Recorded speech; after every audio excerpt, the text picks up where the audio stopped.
Everybody who's in our Zoom is here. Let me just double check the number that he's calling.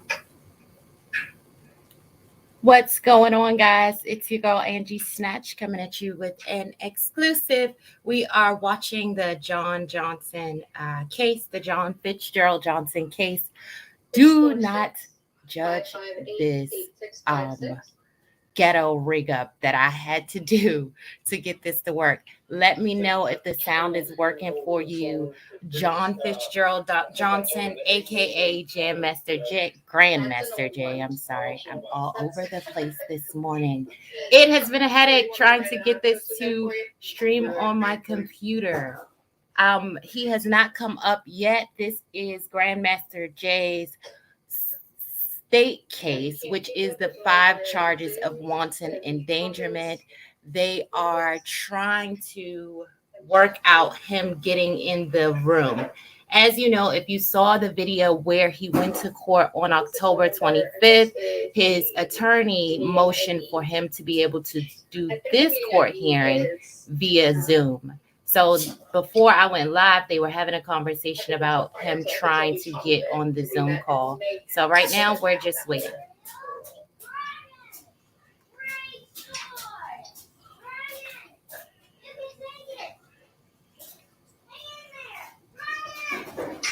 Good morning, Kate Monty. Good morning, Angela. Grand Rising. Peace to the chat. Hey, Sister Kia. Hey, Claudette. Good morning, Angela.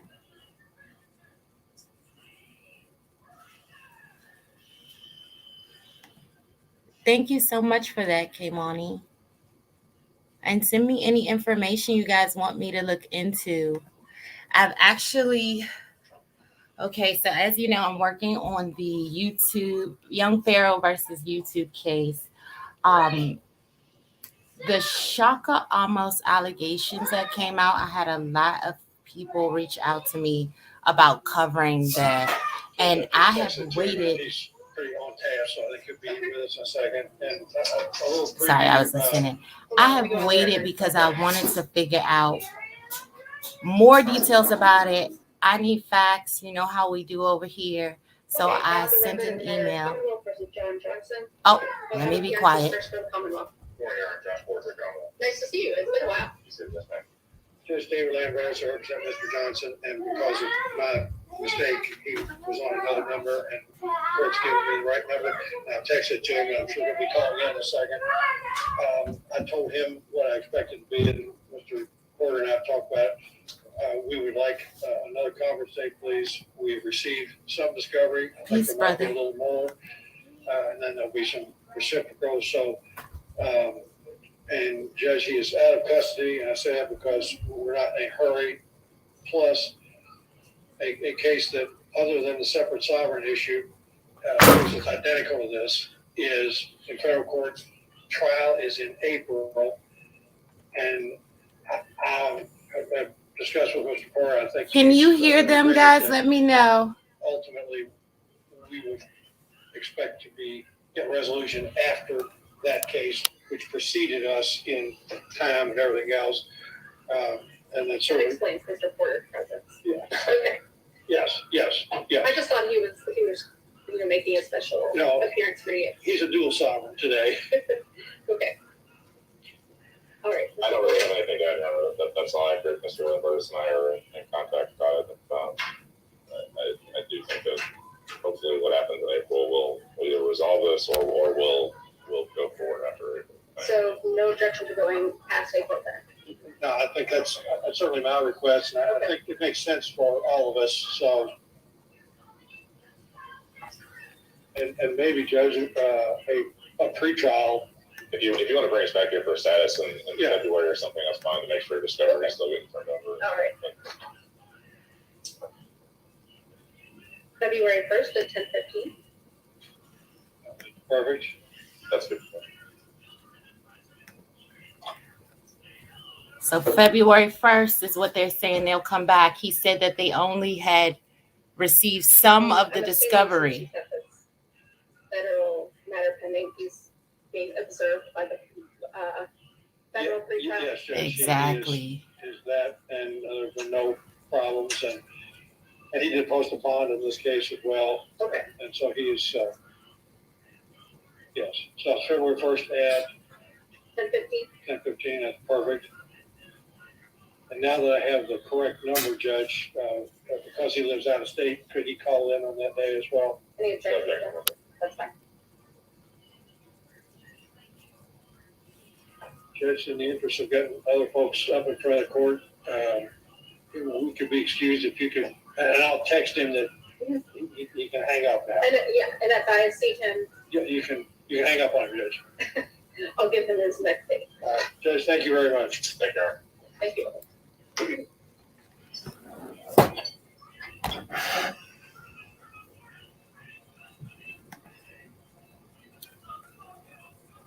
Whitehouse City with us this morning. Let me Good leave morning, Judge. this courtroom really quick, guys. All right, so 1 second. Why am I everywhere? Okay, can you guys hear me? Really quickly, let me answer cryptonomics. I saw your thing.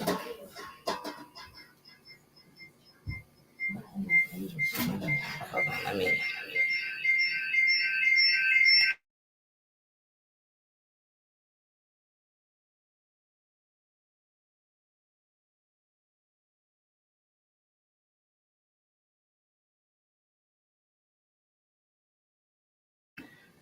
All right, I had to come out of that StreamYard. I could hear the echo. Really quick, yes, cryptonomics, because I'm a real mama. So I have a 12-year-old that's in school, and I have a 6-year-old that I homeschool. So for me to do this, I had to let him go Beyblade crazy in the living room just to give mama some time. But a quick recap before I get out of here.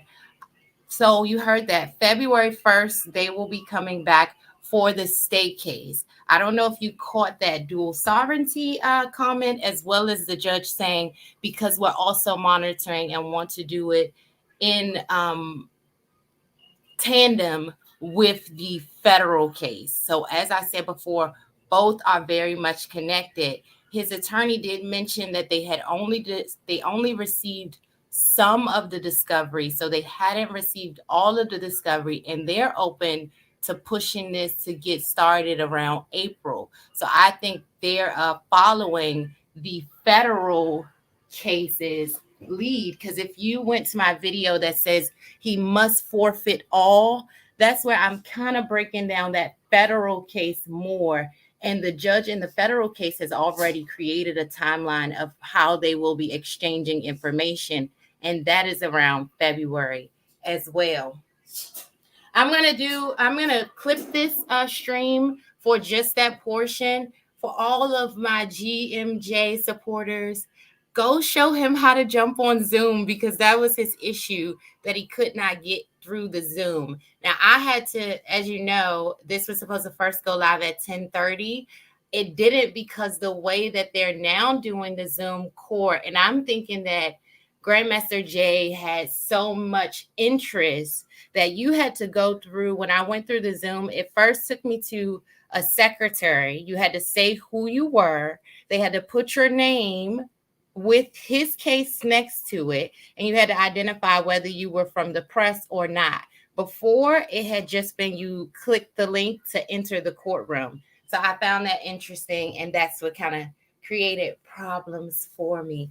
As you know, I'm going to look into the Polite case. Tomorrow, I was supposed to do an exclusive, and I'm going to be 100% honest with you. It is not ready.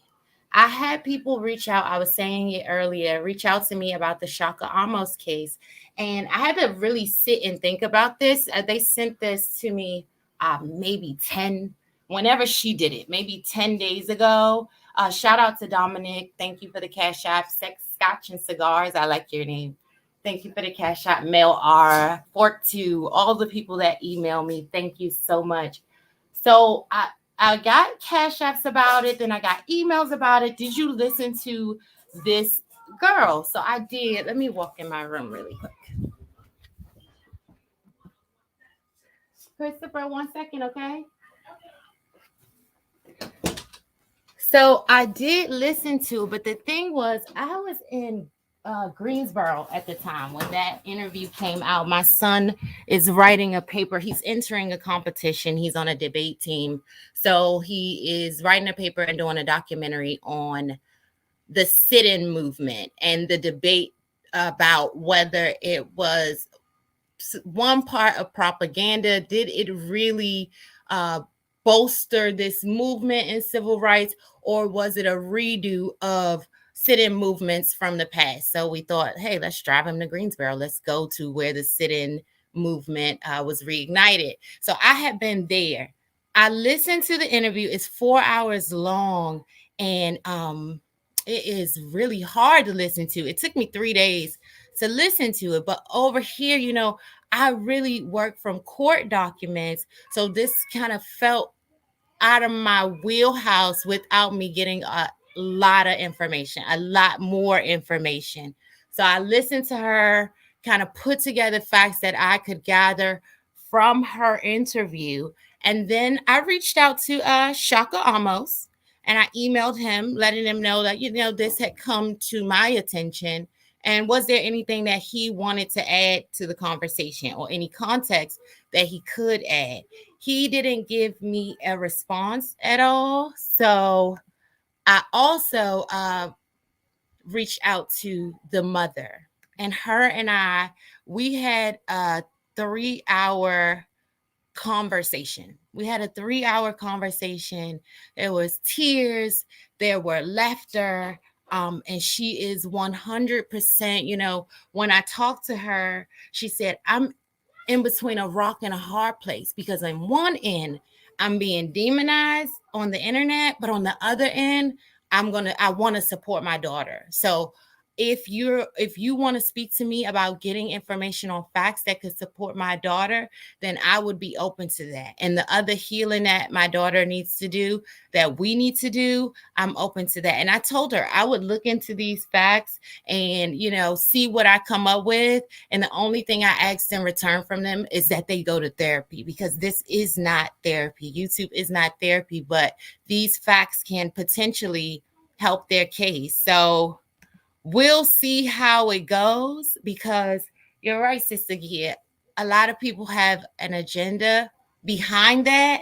And that's what I told her. I really bring an unbiased truth. And in my chat, I encourage people to disagree without being disrespectful. And I won't try to own this narrative. And I won't take everything that both of them say at face value. First, I have to find the facts. It's like trust, but verify. And that's why I reached out to Shaka Amos, because I wanted him to understand that for me, I don't do hit jobs. I try to cover it and give you all the facts, and then you guys can come to your own conclusions about it, on whether it had to do with a neglectful mom and him coming in the void or what. But from me speaking to her and me listening to the interview, hold on, Kryptonautic Snatch Investigations, you stated that Polite had a plea deal. Where you getting that from, or any update on that? Curious.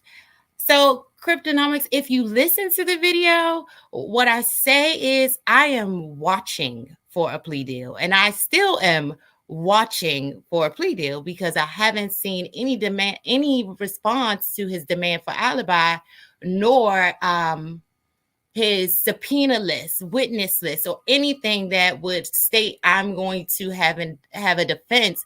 Now, Issa says something that was interesting, that he may try to do some type of no contest plea deal, but I never state, when trust and believe me, brother. When I state something as a fact, I always bring a document for you to read it with me together. So in that video, if you actually watched it, I said that's what I'm watching for. And I'm still watching for that. So Sis Zakia Polite is going to court December 3rd. That's Friday. So I'm going to be streaming it. I think there's going to be a lot of people streaming it, a lot of commentary about it. Usually, like I said in my video, a reporting hearing is usually uneventful. It's kind of where they'll do the scheduling of what the trial dates will be. Or they also schedule plea dates as well. Like, Your Honor, we've come up with an agreement, and we would like to schedule a date for that to happen. So that's what I'm watching for there. Far as the Shaka Amos, I was going to air an interview with Nicole, the mother, but after speaking with her, there were so many facts that are verifiable that before I even bring it to you, I don't want you to just hear her talking. I want you to be able to visually see the different things that she's talking about. And I told her we would speak again. I'm going to speak to her again later this week for her and her daughter to also thank you, Sister Kia. No problem, Cryptonomics. I told her for her and her daughter also to talk, because what I got from her as well is that she has much more information than her daughter does about certain things during that time, because this was a time period, even though it comes off in the interview like over a year, this is over a decade, maybe, yeah, over a decade from the mother saying they moved to New York around her being age 10, and she moved out of Shaka's place, the young lady, at age 24. So that's over a decade of information that I'm trying to sift through. So December 3rd is a Brother Polite. As you heard with Grandmaster Jay, he will be going back in February. However, there'll be documents that they will be dumping back and forth, because I think part of that February, he'll be going back for the state case. But in the federal case, they've already laid out their timeline, remember? So they'll be exchanging information. I do find it odd that he still hasn't gotten all of his discovery. And this all stemmed from charges from 2020. So they've had almost a year. Sister Kia, you said I may want to talk to the daughter first before airing anything to get a full picture. Absolutely. And her mother and I talked about that. They actually are in communication. Her daughter sent her the link to the Queen's Throne interview, actually. So they are not super close, but they do talk.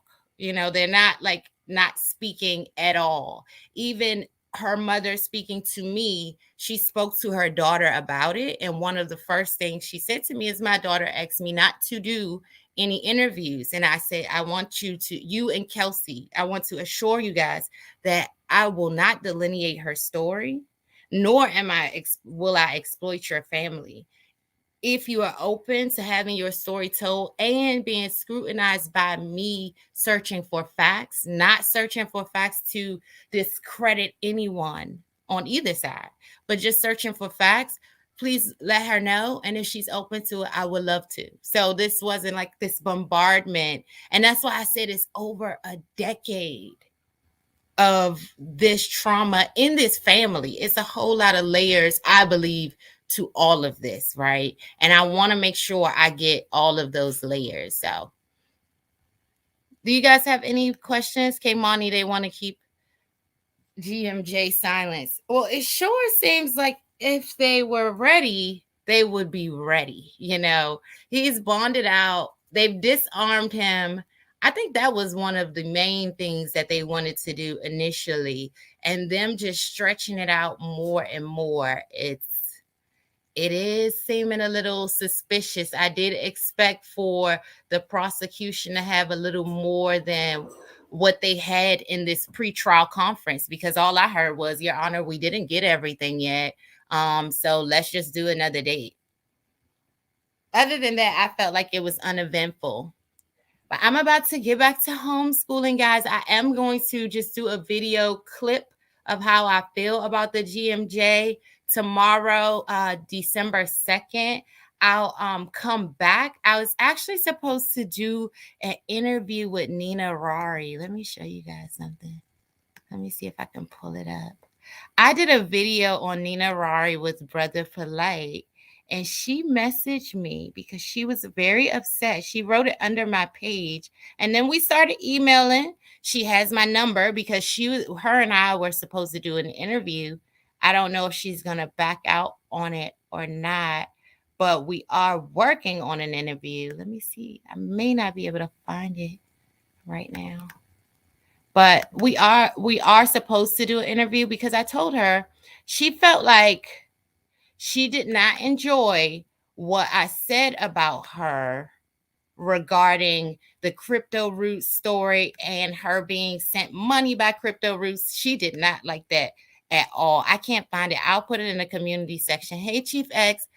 But she said, you need to be careful. You're slandering people. Who are you to say that I knew? So I responded and I told her, I stand on my commentary. I stand on that. I definitely made sure to clip in all of this information at once. And I wanted to do the interview with her because I have Crypto Roots' court records in which Crypto Roots sent Nina over $4,000 and Polite even more. So I already have his, because when he filed his court case, he just did a file dump of all his bank records, just a total file dump of all his bank records. So I learned more about how much money he had sent Nina Rari from his court date than I did from the Cash App that I Am God posted. So I was really excited to do her interview because I wanted to get her on the record about these specific charges. It's more than one Cash App. So everything I do, I'm anal. I read all day, teach all day, and love up on my kids. And then you guys have become my new family. So everything I do, I stand on. I am working on the Shaka Almost thing. I am working on the Young Pharaoh versus YouTube. I did want to put out there in the atmosphere that not every civil case is the attorney free.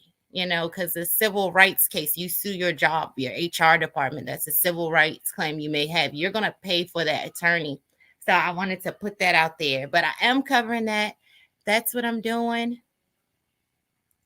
So I want to say thank you, thank you, thank you. And I will talk to you guys later. It's your girl, Angie Snatch.